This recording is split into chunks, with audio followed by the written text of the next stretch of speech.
कि संविधान तो अच्छा है मगर चलाने वाला मनुका बच्चा है।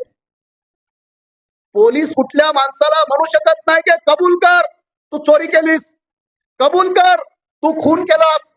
हे कबूल करण्यासाठी कुठलीही पोलीस कुठल्याही गुन्हेगारावर जबरदस्ती करू शकत नाही। त्याची तरतूद संविधानामध्ये फंडामेंटल राईट मध्ये आहे। बाबासाहेब आंबेडकरांनी फक्त हिंदू कोड बिलाचा विरोध म्हणून राजीनामा दिला नव्हता, तर त्या काळच्या सरकारच्या चुकीच्या विदेश नीतीला विरोध म्हणून राजीनामा देणारे पहिले महापुरुष बाबासाहेब आंबेडकर। महाराष्ट्राचे मुख्यमंत्री देवेंद्र फडणवीस यांच्या विमानाचा हेलिकॉप्टरचा 4दा-5दा ऍक्सिडेंट झाला, ते नशीबवान आहेत, टरबूज काही फुटलं नाही। आणि दुसऱ्या बाजूला महाराष्ट्रात अजितदादांचा अतिशय भयानक प्रकारचा मृत्यू आपण पाहिला। उशीर खूप झालेला आहे आणि मला या गोष्टीची कल्पना आहे की आपण मागच्या वर्षी सुद्धा हे संविधान संमेलन या ठिकाणी चांगलं धूमधडाक्यात आयोजित केलं। महिला मंडळी, अतिशय दुर्गम भाग आणि गावाखेड्यातली माणसं या ठिकाणी उपस्थित आहेत। संविधान संमेलन म्हटल्यानंतर आपल्यातल्या बऱ्याच लोकांच्या अपेक्षा वेगवेगळ्या असतात। महाराष्ट्रभर भाषण करत असताना आम्हाला याचा विचार करावा लागतो की समोर बसलेले जे आपले सगळे समाज बांधव आहेत, या समाज बांधवांच्या समोर नेमकं काय बोलावं। कारण महाराष्ट्राच्या बाबतीत असं नेहमी म्हटलं जातं की महाराष्ट्र हा तमाशामुळे बिघडला नाही आणि कीर्तनामुळे सुधारला पण नाही। त्यामुळे महाराष्ट्रभरामध्ये फार मोठ्या प्रमाणामध्ये फुलेशाहू आंबेडकरांच्या संविधानांचा विचारांचा जागर सुरू आहे। पण आपलं हे जे संमेलन आहे, ज्या पार्श्वभूमीवर आपण या ठिकाणी साजरं करत आहोत, त्यातल्या त्यात शिवाजी महाराजांच्या जयंतीच्या निमित्तानं साजरं करत आहोत। संपूर्ण महाराष्ट्रामध्ये प्रचार प्रसार करत असताना आम्हाला जो अनुभव आला की महाराष्ट्रातल्या सर्वसामान्य लोकांचं प्रेम गणेश उत्सवावर जेवढं प्रेम आहे, नवरात्र महोत्सवावर जेवढं प्रेम आहे, तेवढं प्रेम शिवाजी महाराजांच्या जयंतीच्या साजरं करण्याच्या प्रकरणात आपल्याला जाणवत होता। जितक्या आत्मीयतेने, जितक्या प्रेरणेने एखाद्या गावाखेड्यातल्या यात्रा जत्रामध्ये लोक सहभागी होतात, साध्या यात्रेमध्ये सुद्धा आम्ही हजारोचे लाखोचे भाविक पाहतो। पण नेमकं शिवाजी महाराजांची जयंती, जिजाऊ माँसाहेबांची जयंती, शाहू महाराजांची जयंती, फार फार तर मिरवणुका काढण्यासाठी लोक आनंदाने जमा होतील। त्यामुळं या महापुरुषांच्या जयंत्या साजऱ्या करण्यापेक्षा नवरात्र, गणेश उत्सव, यात्रा, जत्रा आणि काही काही वेळेला आम्ही पाहतो की एखाद्या गौतमी पाटील सारख्या नृत्यांगना महिलेला आणल्यानंतर तिथं दिसणारा जो उत्साह आहे, तो उत्साह आम्हाला महापुरुषांच्या जयंत्यांमध्ये जाणवणं गरजेचं आहे। कारण याच महाराष्ट्रात शिवाजी महाराजांच्या विचारांचा प्रचार करणाऱ्या गोविंद पानसरे सारख्या एका विचारवंताला गोळ्या घालून मारण्यात आलेला आहे। याच महाराष्ट्रामध्ये शिवाजी महाराजांचे प्रखर विचाराची मांडणी करणाऱ्या प्रवीणदादा गायकवाड सारख्या एका मराठा समाजातल्या संविधानवादी प्रचारकाच्या तोंडाला काळं फासून त्यांच्यावर सुद्धा जीव घेणं हल्ला या महाराष्ट्रामध्ये झालेला आहे। इतकंच नव्हे तर काल परवापर्यंत मला वाटतं हनुमंत पवार सारख्या सुद्धा एका संविधानिक भूमिका मांडणाऱ्या एका प्रवक्त्याला बेदम मारहाण करण्यात आलेली आहे। इथं विज्ञानावर बोलणारे, संविधानावर बोलणारे, मग नरेंद्र दाभोळ तरी त्यांचा इथं खून झालेला आहे. जसं आजही लोक सांगतात की तुकाराम महाराजांना वैकुंठाला पाठवलं, पुष्पक नावाचं विमान आलं, ते विमान आजपर्यंत काही सापडलं नाही. लोक म्हणतात गेले तुकाराम महाराज, गेले तुकाराम महाराज गेले. आणि काही इतिहासकार, त्यातल्या त्यात आपल्या साताऱ्याचे भूमिपुत्र इतिहास तज्ञ डॉक्टर आह सोळुंके साहेबांसारख्या लोकांनी तुकाराम महाराजांचा कुणी आणि कसा खून केला त्याचा ऐतिहासिक पुरावा सगळ्या देशासमोर मांडला.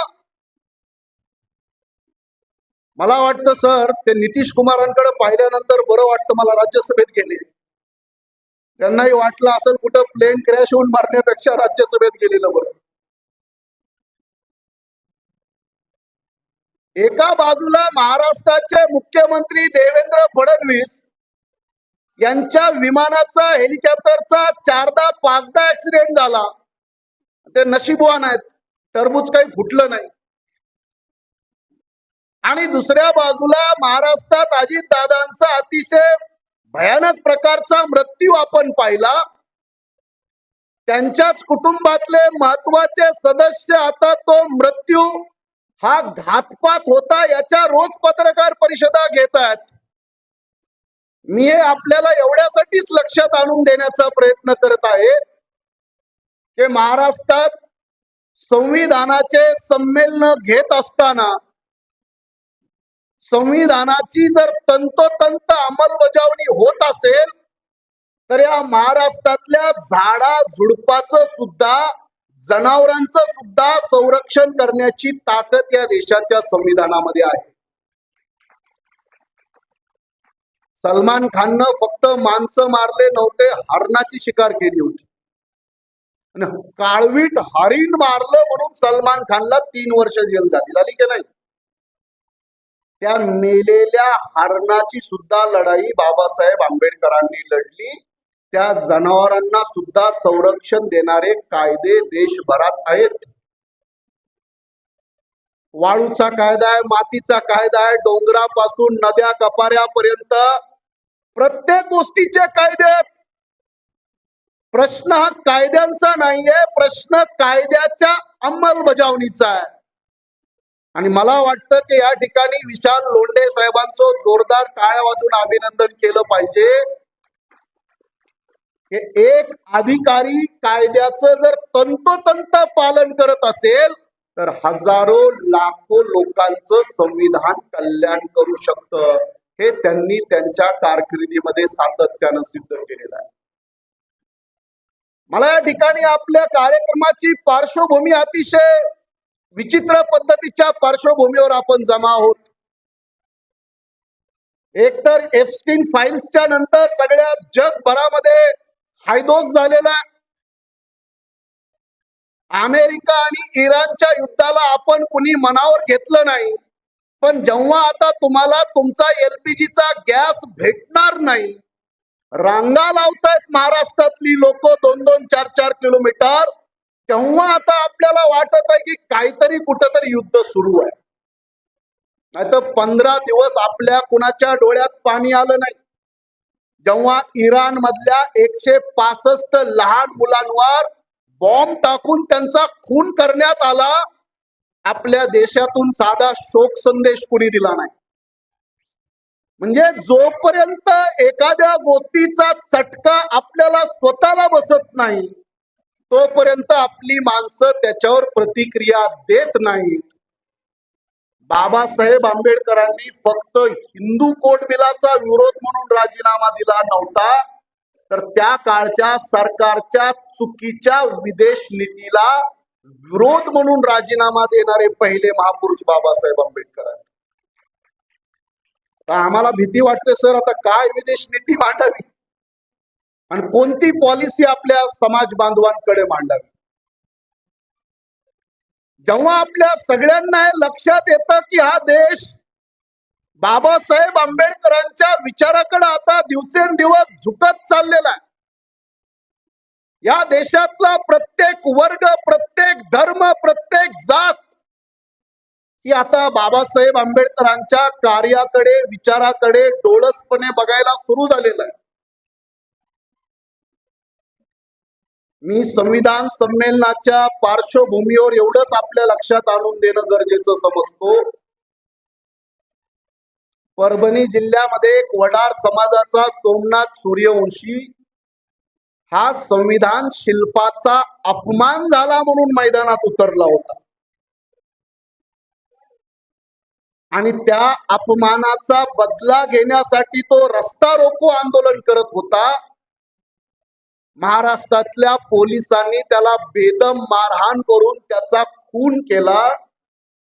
आज 1 वर्ष झालं श्रद्धेय बाळासाहेब आंबेडकर वकील म्हणून ती लढाई लढत आहेत. माझ्यासारखे वकील त्याच्यात सहकारी म्हणून आम्ही त्यांच्या सोबत आहोत.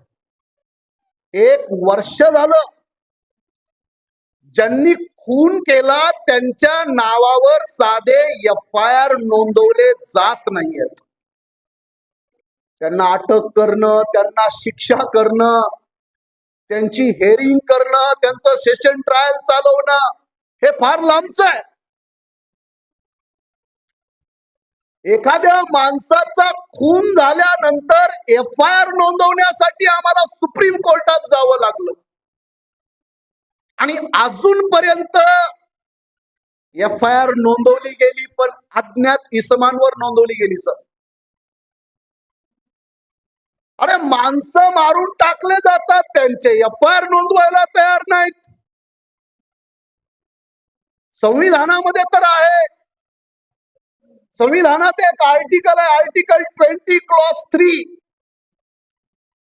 Protection against self incrimination. Police एखाद्याला मारहाण करून स्वतः विरुद्ध साक्ष द्यायला भाग पाडू शकत नाही. पोलीस कुठल्या माणसाला म्हणू शकत नाही की कबूल कर तू चोरी केलीस, कबूल कर तू खून केलास.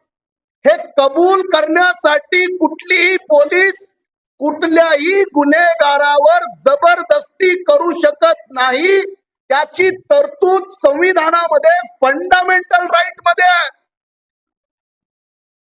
आणि महाराष्ट्राच्या प्रत्येक पोलीस स्टेशन मध्ये पोलीस माणसं कित्येक लोकांना बेदम मारहाण करताना आमच्याकडे रोज त्याच्या केस आहेत. रोज साधं पोलीस स्टेशनला गेलं तर पोलीस साधारण माणसांना मारहाण करताना, शिवीगाळ करताना आणि पोलीस स्टेशन मधून अपमान करून हाकलून देतात. ही महाराष्ट्रातल्या कित्येक पोलीस स्टेशन मधली परिस्थिती आहे. मला आपल्या सगळ्यांना हे सांगत असताना अतिशय वाईट वाटत आहे. ये संविधान तो अच्छा है मगर चलाने वाला मनु का बच्चा है. त्यामुळे संविधान किती चांगलं असलं हे आपल्याला बाबासाहेबांनी भाषणात जरी लक्षात आणून दिलं असलं तरी ते चालवण्यासाठी जी पॉवर्स लागतात त्या पॉवर्स अजूनही खऱ्या संविधानवाद्यांकडे आलेल्या नाहीत. माय माऊल्यांनो, आपल्या सगळ्यांना एवढंच माझं सांगणं आहे, आपण ऐकलं असेल एप्स्टीन फाईल्स मधून महाराष्ट्रभर चर्चा झाल्या. या चर्चांमध्ये काही लोक आम्हाला म्हणतात, जी नावं समोर आली, आता मी त्याच्या फार जास्त खोलात जात नाही, मी एक नाव उदाहरण म्हणून सांगतो. अनिल अंबानी नावाच्या माणसासोबत एप्स्टीनचं बोलणं चालू आहे आणि या अनिल अंबानी नावाच्या माणसाचं त्या एप्स्टीन ज्याच्यावर आरोप आहे, हजारो हजार 10, 12, 13, 14 वर्षाच्या लहान मुलींचं लैंगिक शोषण करणे. आणि नुसतं शोषण नाही, जर एखादी 13, 14 वर्षाची लहान मुलगी जर प्रेग्नंट राहिली, गरोदर झाली, तर त्या लहान मुलांचं मांस खाण्यापर्यंतचे यांच्यावर आरोप आहेत. एन्ड्रीनोक्रोम नावाचे केमिकल आहे, एन्ड्रीनोक्रोम. लहान मुलांना बेदम मारल्यानंतर, भीती घातल्यानंतर त्यांच्या रक्तामध्ये एक एन्ड्रिनोक्रोम नावाचं केमिकल तयार होतं आणि ते केमिकल किंवा ते रक्त पिल्यानंतर किंवा त्या केमिकल मधून जे एक औषध बनवलं जाईल आणि त्यामधून त्या माणसाला तारुण्य येईल, तो म्हातारा होणार नाही, अशा प्रकारचा एक दावा या एप्स्टीन फाईल्सच्या वेगवेगळ्या संशोधनातून समोर आलाय. तो किती खरा किती खोटा माहित नाही, पण तो कंटिन्यू त्याचे हजारो ईमेल सापडलेत. एक गॅब्रिएला नावाची मुलगी आहे, 16 वर्षाची. ती गॅब्रिएला सगळ्या जगाला ओरडून सांगत आहे की मी माझ्या डोळ्याने लहान मुलं कापून खाताना बघितली आहेत, माझी तक्रार नोंदवा. सगळं जग हसत होतं त्या गॅब्रिएलवर. गायब आहे आता गॅब्रिएल, जिवंत नाही, तिचा फक्त व्हिडिओ जिवंत आहे. आणि असल्या सगळ्या लोकांच्या यादीमध्ये भारताच्या एका उद्योगपत्याचा त्याच्यासोबत थेट ईमेलचा संवाद आहे. त्या ईमेल मध्ये हा जेफ्री एप्स्टीन त्या मुकेश अंबानीला म्हणतो, तुला स्वीडिश उंच टीनेजर तरुण मुलगी मजा करायला देऊ का? हा अनिल अंबानी म्हणतो, 20 सेकंदात त्याला रिप्लाय देतो आणि म्हणतो हो मला पाहिजे. मग हा जेफ्री एप्स्टीन त्याला म्हणतो की बरं झालं तू मेरिल स्ट्रीप नावाची एक हॉलिवूडची हिरोईन आहे. हा जेफ्री एप्स्टीन त्याला म्हणतो की बरं झालं तू मेरिल स्ट्रीप मागितली नाहीस. तर या अनिल अंबानीचं त्याला उत्तर आहे की माझी चव जरा वेगळी आहे. बेटर टेस्ट माय फ्रेंड. मग अनिल अंबानी त्याला परत ईमेल करतो की मला स्कारलेट जॉन्सन नावाची हिरोईन आहे, तिच्यासोबत मला नवीन चित्रपट काढायचा. आणि स्कारलेट जॉन्सन सारखी मुलगी किंवा हिरोईन, ती स्कारलेट जॉन्सन ती पण ज्यूज आहे. मी काय बोलतो बऱ्याच महिलांना बऱ्याच पुरुषांना लक्षात येईल की नाही मला माहित नाही.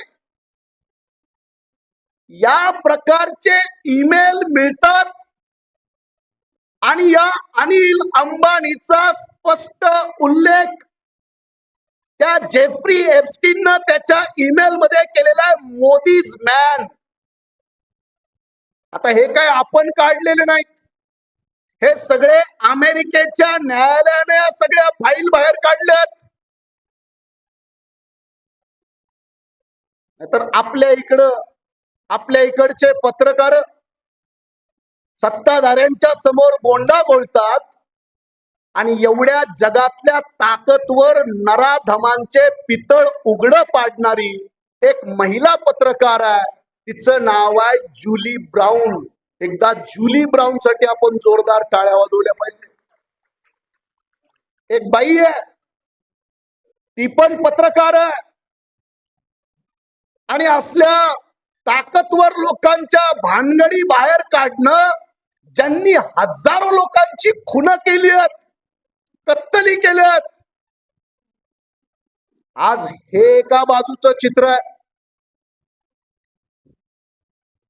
बांधवांनो, भगिनींनो, आपल्याला हे समजलं पाहिजे की आज ज्या पार्श्वभूमीवर आपण इथं संविधान संमेलन घेत आहोत, ही पार्श्वभूमी अतिशय बिकट आहे.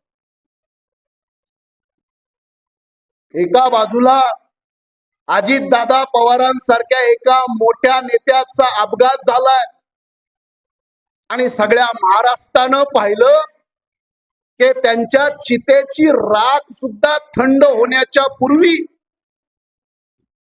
2च दिवसामध्ये त्यांच्या घरात